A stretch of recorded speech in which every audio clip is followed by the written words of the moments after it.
Hi everyone, welcome to my escape. Today we are going to do a TBR video.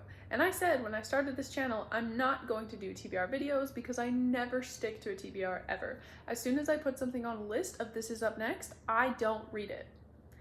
So why am I making this video? Because I made an in real life book friend, okay? I know one person, period, from my real life that reads the same books I do, and she is 3,000 kilometers away, so we can't really hang out lots, and we text, but it's like just not the same. And this summer in my city, I met somebody who reads the same books as I do. So I was talking about books, you know, as I do, and it was at work, and then one of my coworkers came up to me and she was like, hey, you talk about a lot of the same books that my family friend talks about, would you like an introduction? And I said, please God, yes. So she did, and we exchanged numbers, and we've been texting for a little bit, and it was great.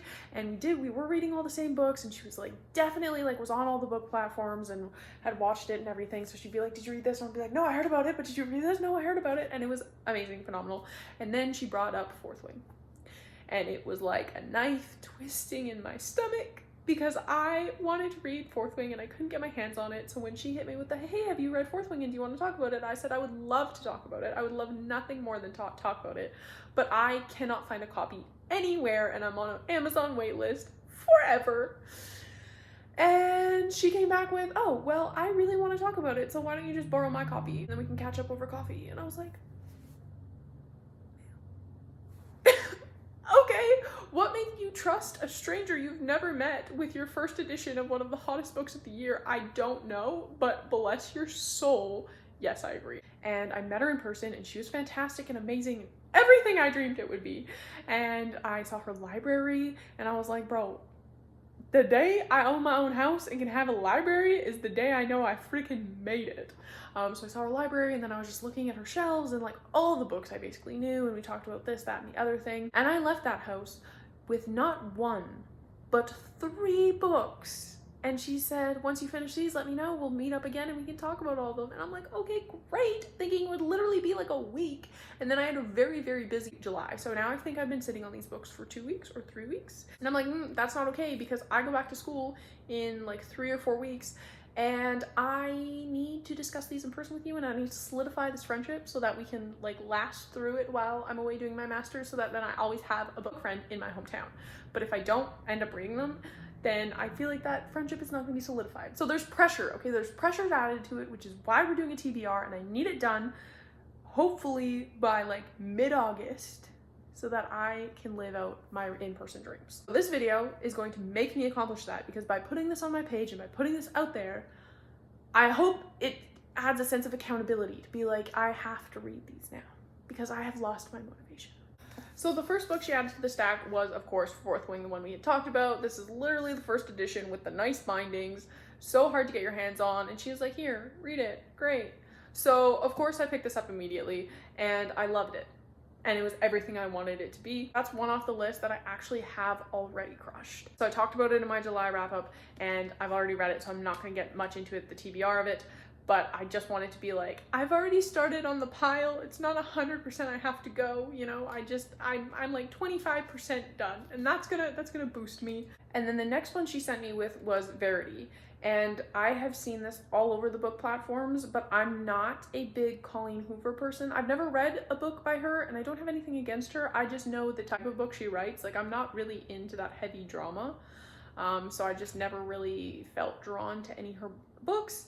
But I had talked with this person about how I wanted to get into suspense and thrillers, and like the books I tried weren't really doing it for me. And then she highly recommended this one, and she hyped it up so much that I honestly almost started it before Fourth Wing. Like, when I was walking out of her house, I was like, I'm so invested in this book now. But at the time I was like, I've got so many of my own to read and the summer's dwindling, should I take it? Or like, She was like, well, you could just read it through the library, but this is the collector's edition with special content. And I was like, how am I supposed to refuse that? Because if I'm gonna read the book, you know I'm gonna read the extra content. So then I walked out with Verity. I have read the Inside Dust Jacket just to make sure I'm not spoiling anything for you, but basically the way she hyped it up to me was, there is a struggling author who's gone through a lot of grief, and she's approached with this deal to finish off this massive author series. Such a famous author, such a famous series, and something has happened to the author and she could no longer complete it herself, so they offer to bring her in almost as a ghostwriter and to finish it for her.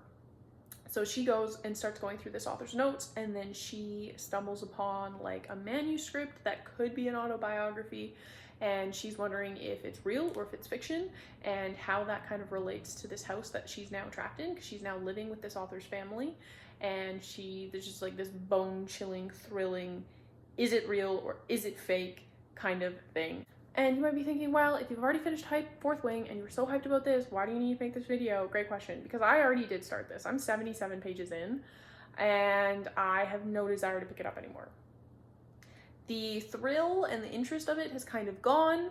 I'm not intrigued, I really don't care, and it hasn't trapped me yet. Which is really unfortunate, because the girl I was hanging out with said that she sat down with this for one sitting and just like was in love, and I could have sat down with this for one sitting. I'd left the day open and it just was not holding my attention whatsoever. So that's really unfortunate. It's not that thick of a book if I'm already 77 pages in and that's where I'm at. But yeah, I'm nervous. And I'm nervous I'm not going to finish it. So again, that's why we're making this video, because I have to finish it whether I like it or not. And the last one she sent me home with is The Curse of Saints. This is a fairy lute. I am holding a fairy lute, okay? So pretty. And it's a fantasy romance. We follow two kind of warriors of the crown, Aya and Will, and they both possess magic, but their magic is confined by the gods. And there's this rising group of dark practicers which want to break this confinement basically and have unlimited wells of power. And they're tasked with protecting the realm and protecting this hold on power. So it's gorgeous. It's got the edging, which I really just like the edging, and it's got art on the inside. So we love girls with daggers. I mean, that's basically half the vibe of my channel.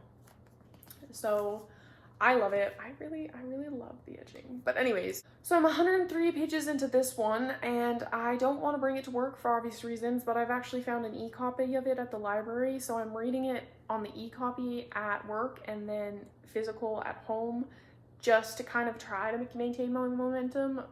But it is not holding my attention whatsoever, which is unfortunate because it's a beautiful book and I want to read it and I want to love it. But it's lacking. It's really lacking to me, and I don't know if it's because I'm not attached to any of the characters, or it just feels like a mashup of a bunch of other stuff I've read. I don't know, but there's so many like direct ties of like, this is literally this world except renamed kind of thing going on. I don't love that. Maybe it'll get better and define itself in like a different way, but it just feels very repetitive of every other fantasy romance I've kind of read. Before hopping into these again, I really have to re-motivate myself, which is where my parents come in with the book they dropped off. Because one of the books that I talked about heavily with her is Once Upon a Broken Heart. I had not read this, but I did own it. So I got this at the garage sale I did at the beginning of the summer, and it was never a priority read for me because it's written by Stephanie Garber.